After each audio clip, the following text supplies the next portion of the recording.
नमस्कार, आपके साथ मैं हूं सुखवीर। आप देख रहे हैं आपका अपना चैनल भिवानी हलचल। और आज की खबरें इस प्रकार से।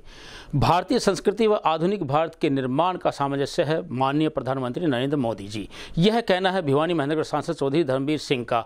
स्थानीय पंचायत भवन में प्रधानमंत्री नरेंद्र मोदी के जन्म दिवस सेवा पखवाड़े का आयोजन करते हुए एक चित्र प्रदर्शनी के माध्यम से भारत के विकास की रूपरेखा को दर्शाया गया, जिसका अवलोकन सांसद महोदय द्वारा किया गया। रविवार को सांसद धर्मवीर सिंह व विधायक घनश्याम सराफ ने जानकारी देते हुए बताया कि 17 सितंबर से 2 अक्टूबर तक प्रधानमंत्री नरेंद्र मोदी जन्म दिवस कार्यक्रमों के माध्यम से आम जन तक यह संदेश पहुंचाया जा रहा है कि भारत देश ने किस प्रकार से मोदी के कार्यकाल में तरक्की व उन्नति की राह पकड़ी है। उनके द्वारा शुरू की गई डिजिटल इंडिया योजना, किसान सम्मान निधि योजना, प्रधानमंत्री आवास योजना, आयुष्मान भारत योजना, महिला सशक्तिकरण, सेना की मजबूती, सड़क निर्माण सहित विभिन्न योजनाओं की जानकारी स्थानीय पंचायत भवन में आयोजित आज की चित्र प्रदर्शनी के माध्यम से आम जन को दी गई है। उन्होंने कहा कि प्रधानमंत्री नरेंद्र मोदी ने प्राचीन भारतीय संस्कृति व आधुनिक भारत के बीच सामंजस्य बिठाने का कार्य करते हुए देश को विकासशील से विकसित देशों की श्रेणी की तरफ बढ़ाया है। आज दुनिया में भारत देश को एक मजबूत राष्ट्र के रूप में देखा जाने लगा है और भारत को विश्व गुरु बनाने की दिशा में प्रधानमंत्री नरेंद्र मोदी ने अनेक कदम उठाए हैं। आज यहाँ लगाई गई बुक स्टॉल में प्रधानमंत्री नरेंद्र मोदी पर लिखी पुस्तक मोदी @20 पुस्तक में भी प्रधानमंत्री मोदी के पिछले 20 वर्षों के कार्य को दर्शाया गया है कि उन्होंने किस प्रकार से नए भारत का निर्माण करने के लिए अपनी भूमिका निभाते हुए भारत को एक मजबूत राष्ट्र के रूप में खड़ा किया। वहीं सांसद धर्मवीर सिंह ने यह भी कहा कि जल्द ही भिवानी महेंद्रगढ़ संसदीय क्षेत्र में एक औद्योगिक समिट का आयोजन किया जाएगा, जिसमें देश भर के उद्योगपतियों को भिवानी महेंद्रगढ़ संसदीय क्षेत्र में उद्योग लगाने को लेकर विभिन्न संभावनाओं पर मंथन किया जाएगा तथा इसके लिए मुख्यमंत्री मनोहर लाल से सहमति ली जा चुकी है।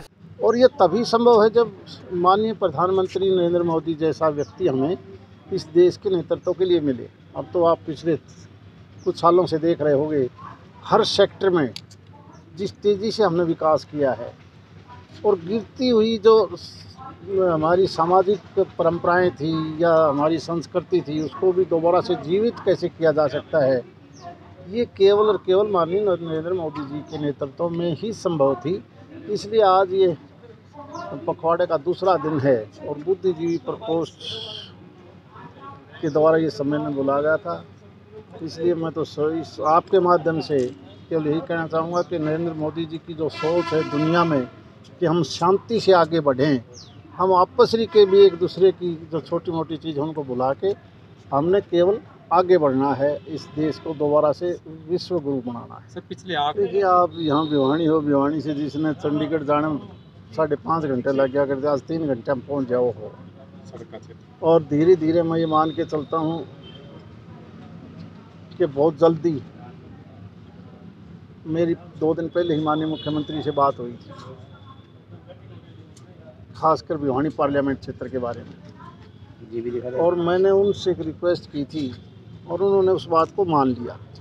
हम बहुत जल्दी एक समिट औद्योगिकरण के कारण, जिस प्रकार गुड़गांव में समिट होती रहती है कि NRI हो या बाहर का आदमी हो, हरियाणा के अंदर ज़्यादा उद्योग कैसे आए, तो इस भिवानी महेंद्रगढ़ लोकसभा के बहुत से बड़े व्यापारी, बड़े उद्योगपति, कोई गुजरात है, कोई महाराष्ट्र है, कोई बंगाल में है, कोई हैदराबाद में है, उन सब की एक समिट 5-4 महीनों में यहाँ बुलाई जाएगी ताकि इस क्षेत्र में भी कोई ना कोई ऐसा उद्योग एक समिट बुला के हम उनसे प्रार्थना करेंगे कि यहाँ पर। आज के कार्यक्रम में एक बुक स्टॉल लगी है मोदी जी @20।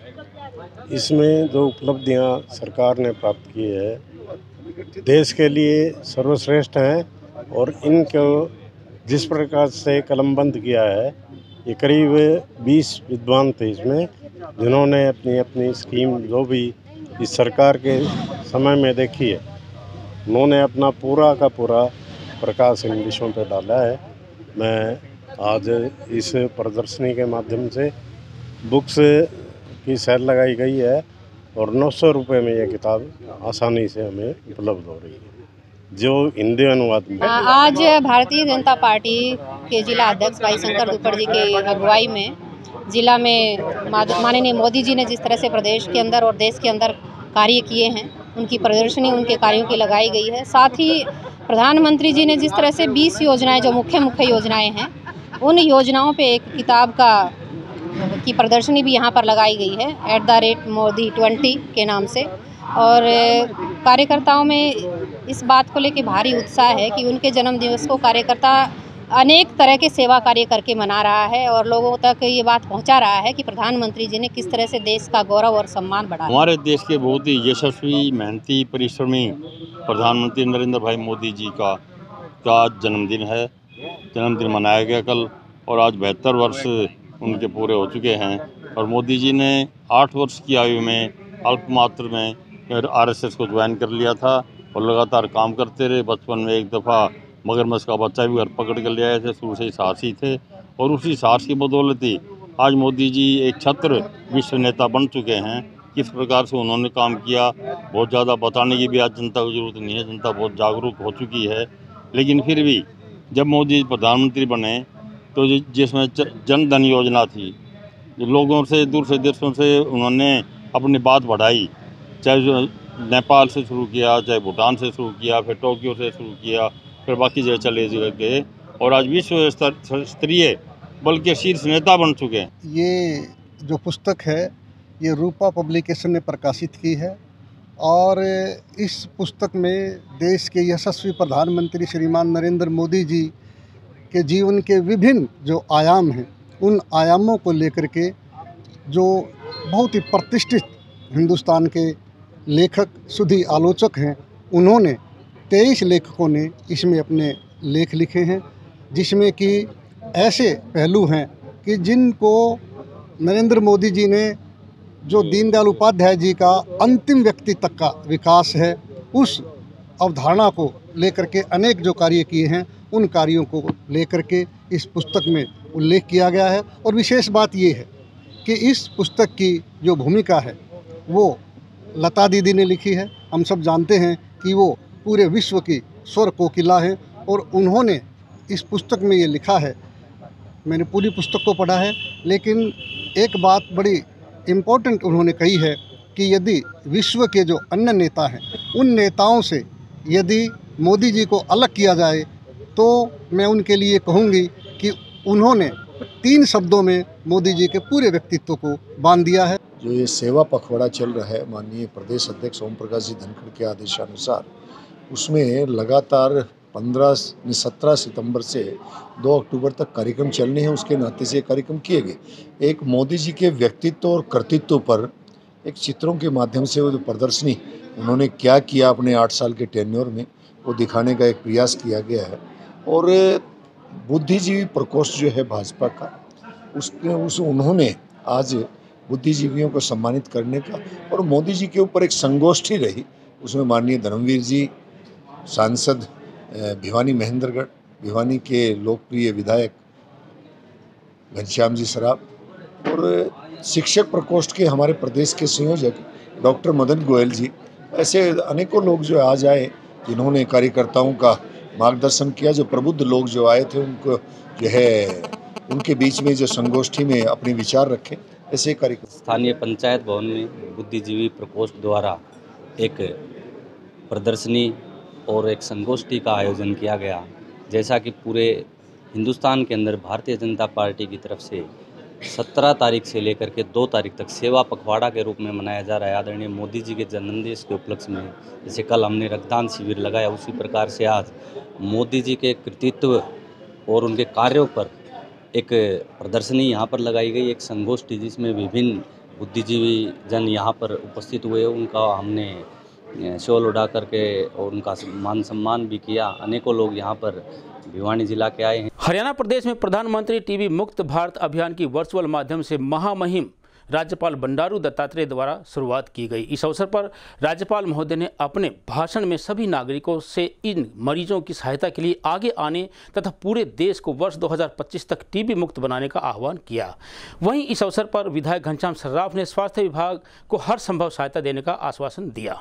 राज्यपाल बंडारू दत्तात्रेय द्वारा प्रदेश में प्रधानमंत्री टीबी मुक्त भारत अभियान का वर्चुअल माध्यम से शुभारंभ किया गया। इस अवसर पर civil surgeon doctor Raghubir Shandilya ने बताया कि जिले की सभी संस्थाओं पर उनके प्रभारी द्वारा वर्चुअल माध्यम से सभी बातें ध्यान से सुनी गई। उन्होंने कहा कि अगर लोग सभी टीबी के मरीजों को गोद लेकर ध्यान रखते हैं तो टीबी मुक्त भारत का लक्ष्य हम अवश्य पूर्ण कर सकेंगे। इस प्रोग्राम में एनजीओ भी पूर्ण रूप से सहयोग कर रही है, जिनके द्वारा पहले भी टीबी के मरीजों को पौष्टिक आहार दिया जा रहा था। वहीं उन्होंने अन्य अधिकारियों व कर्मचारियों से अपील की है कि वे भी इस प्रोग्राम में निक्षय मित्र बने। उन्होंने कहा कि अगर टीबी के मरीजों को समय पर पौष्टिक आहार मिलता रहेगा तथा टीबी के मरीज की समय समय पर जांच होती रहेगी तो टीबी के मरीज अवश्य इस बीमारी से लड़ाई लड़ सकते हैं तथा हम टीबी की बीमारी को अवश्य ही जड़ से खत्म कर पाएंगे। साथ ही उन्होंने यह भी बताया कि अभी तक कुल 26 निक्षय मित्र बने हैं, जिनके द्वारा अपना रजिस्ट्रेशन करवा लिया गया है। वहीं आमजन से यह भी अपील की गई है कि अगर कोई भी निक्षय मित्र बनता है तो अपना रजिस्ट्रेशन करवा ले तथा अन्य जानकारी के लिए सामान्य अस्पताल भिवानी में बने टीबी विभाग में आकर जानकारी ले सकते हैं। उन्होंने बताया कि जिला भिवानी को 2025 तक टीबी मुक्त तभी कर सकते हैं जब प्रत्येक व्यक्ति इसके प्रति जागरूक हो तथा अपना पूर्ण सहयोग दे। सबसे पहले मेरी ओर से स्वास्थ्य विभाग भिवानी की ओर से सभी नागरिकों को नरेंद्र मोदी की जन्मदिन पर शुभकामनाएं और बधाई। हमारे आदरणीय मोदी के जन्मदिन पर 2 प्रोग्राम शुरू हो रहे हैं, रक्तदान और पोषण दान। रक्तदान के लिए हमारे 380 के आसपास हमने ब्लड यूनिट इकट्ठी करी है और पोषण योजना के तहत वो हमने जितने 2000 के आसपास जो मरीज़ हैं, हमारी कोशिश रहेगी सभी को हम पोषण योजना आपके माध्यम से प्रार्थना करके सभी को पोषण योजना आज भी दुआएंगे। ये जो कार्यक्रम है नरेंद्र मोदी जी ने क्या ड्रीम प्रोजेक्ट है कि 2025 तक हम टीबी को एलिमिनेट कर पाएंगे। इसमें जो टीबी का मरीज को है उसको दवाइयाँ फ्री है, उसकी जांच फ्री है और उसको 500 रुपये हर महीने पोषण योजना के तहत दिया जाता है। लेकिन उसके बावजूद भी जिनको ज़रूरत है तो कम्युनिटी का सहयोग लिया गया है। इस कम्युनिटी के सहयोग के लिए निक्षय पोषण 2.0 का एक प्रोग्राम स्टार्ट किया गया था, जो कि हमारी प्रेसिडेंट द्रौपदी मुर्मू के द्वारा उद्घाटन किया गया था और आज भी इसका प्रोग्राम हमारे गवर्नर के द्वारा इसको आयोजित किया जा रहा है। खुद हमारे गवर्नर साहब ने मरीज के टीबी को पोषण के देने के लिए पहल करी है, तो उनके इस पहल से सभी लोग उत्तेजित होंगे और प्रभावित होते हुए वो हर एक मरीज को कम से कम 1-2 जितनी श्रद्धा है उसके अनुसार वो उसका पोषण देने का कार्य करेंगे। इसमें पोषण के कार्यक्रम में 1 महीने में जो हमने देना होता है, एक मरीज को 3 किलो चावल देने होते हैं, 1.5 किलो दाल देनी होती है, 250 ml तेल देना होता है और लगभग 1 किलो ड्राई आप मिल्क पाउडर दे सकते हो। अगर कोई नॉन वेज खाता है तो अंडे दे सकते हो या दूध दे सकते हो। तो ये 1 महीने का लगभग 400 या 500 का आसपास खर्चा लगता है एक मरीज़ के लिए।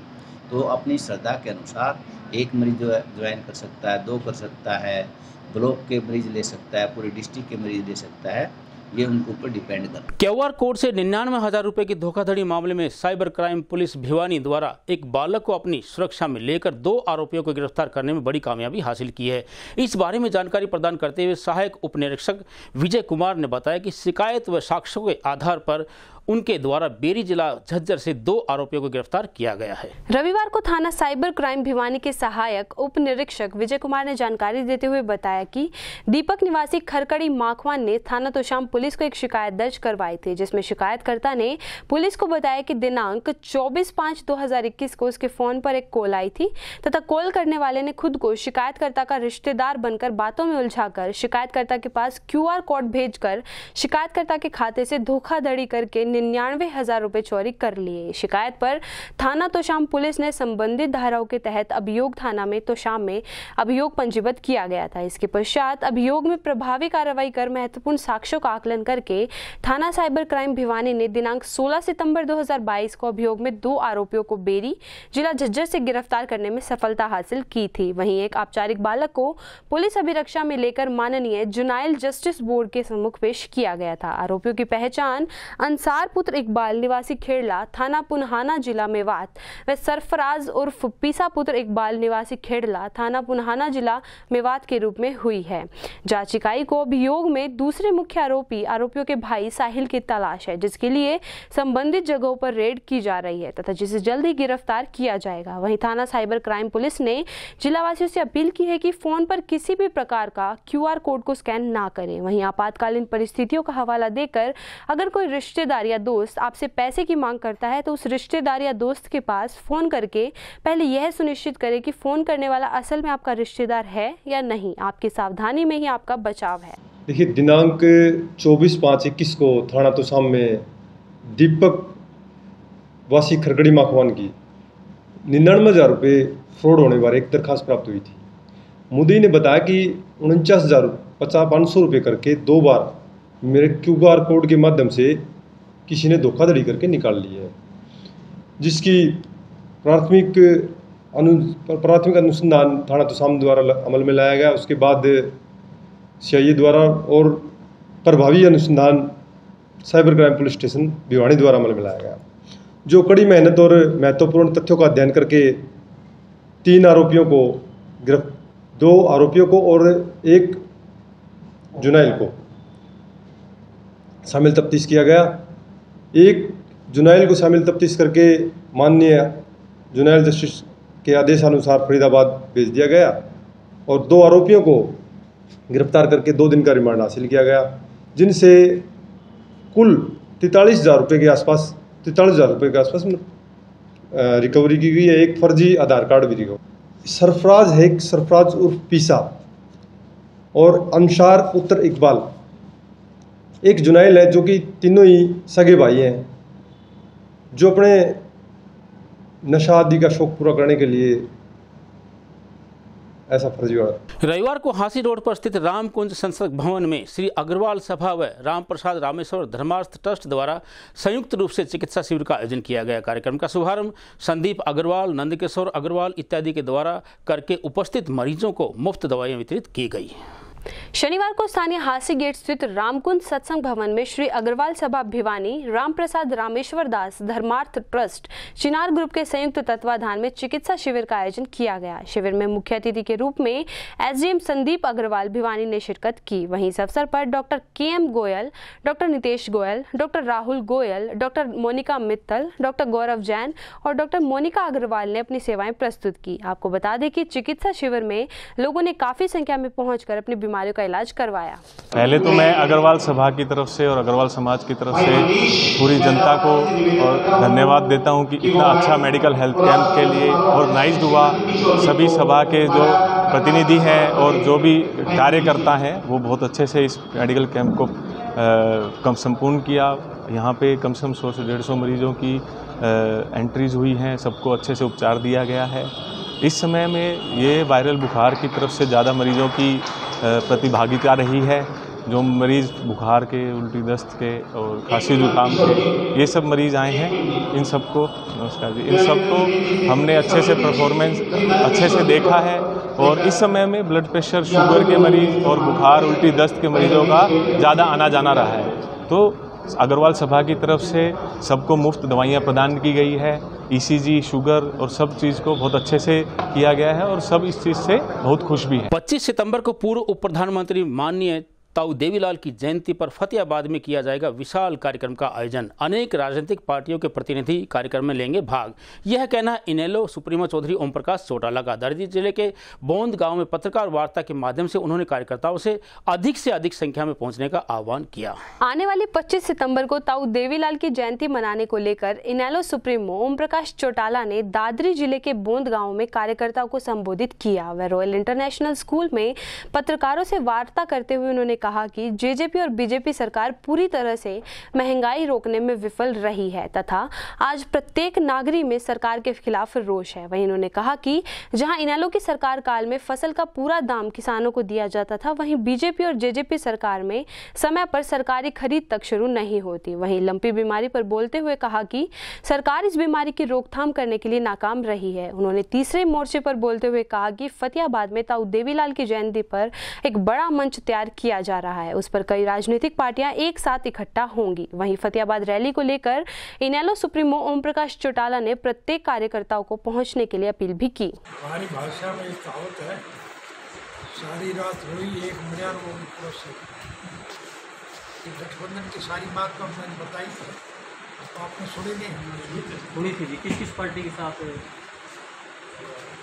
फिर वही बात, जितने लोगों से संपर्क हुआ उनका तो नाम बता दिया। अभी और लोगों से मैं संपर्क करूँगा, अभी तो एक हफ्ता बाकी है। कार्यक्रम कल तक चलेंगे समाप्त, उसके बाद मैं उनसे संपर्क करूँगा। कौन कौन आएगा ये तो भविष्य की तरफ फतेहाबाद एक उम्मीद है, इस देश का हर आदमी आज दुखी, पत्रकार सबसे ज़्यादा दुखी। पत्रकार भी अगर सरकार के खिलाफ कोई बात लिखती है तो परेड होते हैं नहीं होते, सभी परेशान है। इसलिए परेशान लोग जुड़ेंगे, गठबंधन होगा। अब जनरल इलेक्शन में सरकार का पतन होगा। हमारे देश में हम 3 माता मानते हैं, एक तो जन्म देने वाली माता और एक धरती माता जिसके उत्पादन से हमारी परवरिश होती है, और एक गौ माता जिसके दूध की वजह से। आज जो रिपोर्ट हम पढ़ते हैं उसके मुताबिक 45-46 हज़ार गौएं इस बीमारी से मर चुकी हैं। सरकार के पास कोई इलाज नहीं, न सरकार को कोई सरकार की जिम्मेवारी होती है दवाई जाएगी, इन पे नहीं है तो विदेशों से मंगाए, लेकिन कौवे ना मरे तो सरकार को करनी चाहिए। भिवानी पुलिस द्वारा नशीला पदार्थ बेचने वाले व्यक्तियों के विरुद्ध चलाए जा रहे विशेष अभियान के अंतर्गत CIA स्टाफ 2 द्वारा एक स्कूटी पर सवार होकर नशीला पदार्थ बेचने वाले 2 आरोपियों को गिरफ्तार करने में बड़ी कामयाबी हासिल की है। इस बारे में पुलिस प्रवक्ता ने बताया कि दोनों आरोपियों से 3 किलोग्राम 110 ग्राम गांजा बरामद किया गया। आपको बता दें कि जिला पुलिस भिवानी के द्वारा जिले में नशीला पदार्थ बेचने वाले व्यक्तियों के विरुद्ध एक विशेष अभियान चलाया हुआ है। इसी अभियान के तहत दिनांक 17 सितंबर 2022 को CIA स्टाफ 2 भिवानी के इंचार्ज निरीक्षक रविंद्र कुमार के नेतृत्व वाली टीम के इंचार्ज सहायक उप निरीक्षक सज्जन कुमार तोशाम चौक भिवानी पुलिस टीम को विश्वसनीय सूत्रों से सूचना प्राप्त हुई थी कि 2 व्यक्ति एक स्कूटी पर मादक पदार्थ लेकर बापोड़ा से भिवानी बेचने के लिए जाएंगे। इसी कड़ी में पुलिस टीम के द्वारा बापोड़ा भिवानी रोड पर बिजली घर के सामने नाकाबंदी करके सूचना के आधार पर स्कूटी पर सवार 2 व्यक्तियों को रुकवाया गया, जिनकी नियमानुसार तलाशी लेने पर आरोपियों से मादक पदार्थ गांजा बरामद किया गया। आरोपियों की पहचान आकाश उर्फ बटलू पुत्र महेंद्र निवासी बापोड़ा जिला भिवानी व रोहित उर्फ काला पुत्र विजयपाल निवासी बापोड़ा जिला भिवानी के रूप में हुई है। जांच इकाई के द्वारा आरोपियों की नियमानुसार तलाशी लेने पर आरोपियों से 3 किलो 110 ग्राम गांजा बरामद किया गया है। वहीं जांच इकाई के द्वारा आरोपियों से पूछताछ करने पर आरोपियों ने बताया यह मादक पदार्थ बलियाली निवासी महेंद्र नामक एक व्यक्ति से 6,000 रुपए में बेचने के लिए खरीद कर लाए थे। उपरोक्त दोनों आरोपियों को आज माननीय न्यायालय में पेश किया गया, जहां माननीय न्यायालय ने उन आरोपियों को जिला कारागार भेजने के आदेश दिए हैं। सूचना तो यही मिली थी कि बापोड़ा की तरफ से 2 लड़के हैं और जो है ना अपनी स्कूटी पे है ना गांजा लेकर भिवानी की तरफ आ रहे हैं। जो SP साहब ने अभियान चलाया हुआ है कि नशाखोरों को अरेस्ट करना है और इस आम जनता को नशे से मुक्त करना है। इस अभियान के दौरान बिजली घर पावर हाउस के पास 2 लड़के अपनी स्कूटी पर थे, उनको रुकवा के चेक किया तो उनसे 3 किलो 100 ग्राम गांजा बरामद हुआ था, जो दोनों बापोड़ा के हैं। रोहित उर्फ काला पुत्र विजयपाल वासी बापोड़ा और दूसरा आकाश उर्फ मटलू पुत्र महेंद्र वासी बापोड़ा है, जो दोनों गिरफ्तार करके 1 दिन का रिमांड हासिल किया गया था और जहां से ये लेके आए थे उसको भी जल्द से जल्द गिरफ्तार करके और पेश किया जाएगा। क्या क्या बरामद हुआ? इनसे 3 किलो 110 ग्राम गांजा और 1 स्कूटी बरामद हुई। रविवार को वार्ड नंबर 21 के पार्षद प्रतिनिधि द्वारा बिरला कॉलोनी के लक्ष्मी लाइन व कमला लाइन में सफाई अभियान चलाकर स्वच्छता रखने का संदेश दिया गया। इस अवसर पर महावीर देवसरिया ने पिछले कई वर्षों से पड़े कूड़े के ढेर का उठान करवाया और सार्वजनिक शौचालयों की सफाई भी करवाई। वार्ड नंबर 21 के पार्षद सीमा देवी के ससुर महावीर देवसरिया द्वारा टीआईटी मिल की लक्ष्मी लाइन में सफाई अभियान चलाया गया, जिसके तहत यहां पर कई वर्षों से पड़ा कचरा उठाया गया। वहीं महावीर देवसरिया ने बताया कि यहां पिछले कई सालों से कचरे का उठान नहीं हुआ था। इसके साथ साथ उन्होंने यह भी बताया कि यहाँ पर जो कचरे का ढेर लगा हुआ था उसमें से लगभग 8 ट्रॉली कचरा निकलवाया गया है। इस अवसर पर लक्ष्मी लाइन में बने सार्वजनिक शौचालय की भी सफाई करवाई गई है। वहीं महावीर देवसरिया ने बताया कि आगे भी उनका यह सफाई अभियान चलता रहेगा तथा सीआईडी के कमला लाइन में उनके द्वारा अगला अभियान चलाया जाएगा। इसके साथ साथ इंदिरा लाइन में भी नगर परिषद की टीम के साथ मिलकर एक बड़े स्तर पर स्वच्छता अभियान चलाया जाएगा। 21 नंबर वार्ड पार्षद प्रतिनिधि और आज हमने टीआईटी मिल की जो इंदिरा लाइन और लक्ष्मी लाइन में जिसमें कूड़े का ढेर और गंद वर्षों से लगा हुआ था उसको साफ करवाने का काम किया है चेयरमैन साहब की सहयोग से। और जितना भी है झाड़ी झक्कड़ इतना बुरा हाल है वहाँ देखा नहीं जा सकता, इतनी गंदगी है। सीवर का पानी है ओपन चल रहा है, टॉयलेट जितनी है वो नुम्बे के जा रही है नालियों में। कंपनी कोई ध्यान नहीं कर रही इस तरफ, वहाँ बीमारी फैली हुई है और मज़दूर बहुत परेशान हैं। अब हम कितना सहयोग करें, अभी जितना हमारे से बन पाएगा उतना हम करेंगे। कभी किसी ने इस तरफ ध्यान ही नहीं दिया इसकी टीआईटी मिल की तरफ। कितना कूड़ा उठाया लगभग? कम से कम आज 8 ट्रॉली एक भरवा दी और 8-10 ट्रॉली और भरेंगे कचरे के। इतना कचरा है वह बदबू मार रही है बुरी तरह। टॉयलेट वो सार्वजनिक शौचालय है उनमें गंद बह रहा है, ओपन में गंद बह रहा है। उसकी वीडियो भी हमने बनाई है और भेजे भी गए, ऊपर भी भेजेंगे। कंपनी इस तरफ कोई ध्यान नहीं दे। बीती रात उत्तम नगर निवासी सुरेंद्र जब अपनी बहन के घर से बाइक पर सवार होकर अपनी पत्नी के साथ भिवानी आ रहा था तो वे मुंढाल व तालू के बीच एक अज्ञात वाहन की चपेट में आ गए। बुरी तरह से घायल पति पत्नी को तुरंत जिला सामान्य अस्पताल में लाया गया, जहां पर चिकित्सकों ने सुरेंद्र को मृत घोषित कर दिया।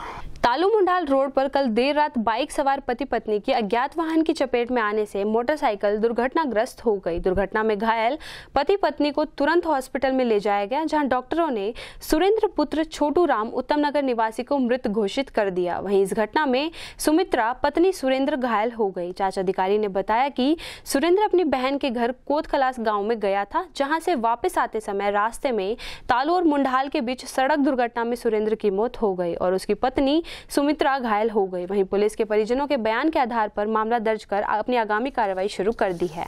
ये सुरेंद्र है सोमरूप सिंह अपनी पत्नी सुमित्रा के साथ कल सुबह अपनी बहन के कोतखला गाँव में गया था। कोतखला से वापस 9 बजे रात को चला था। जो 10-11 बजे रात को मुंडाल से निकला तो एक्सीडेंट हो गया। ये मौके पर एम्बुलेंस ले आई थी जिस गाड़ी में डॉक्टर रात ने मृत घोषित कर दिया और उसकी पत्नी सुमित्रा दाखिल है, जिसके बयान लिए जा रहे हैं। ये अपना उत्तम नगर भिवानी के। आज की खबरों में बस इतना ही। अब मुझे दीजिए इजाजत। देखते रहिए आपका अपना चैनल भिवानी हलचल।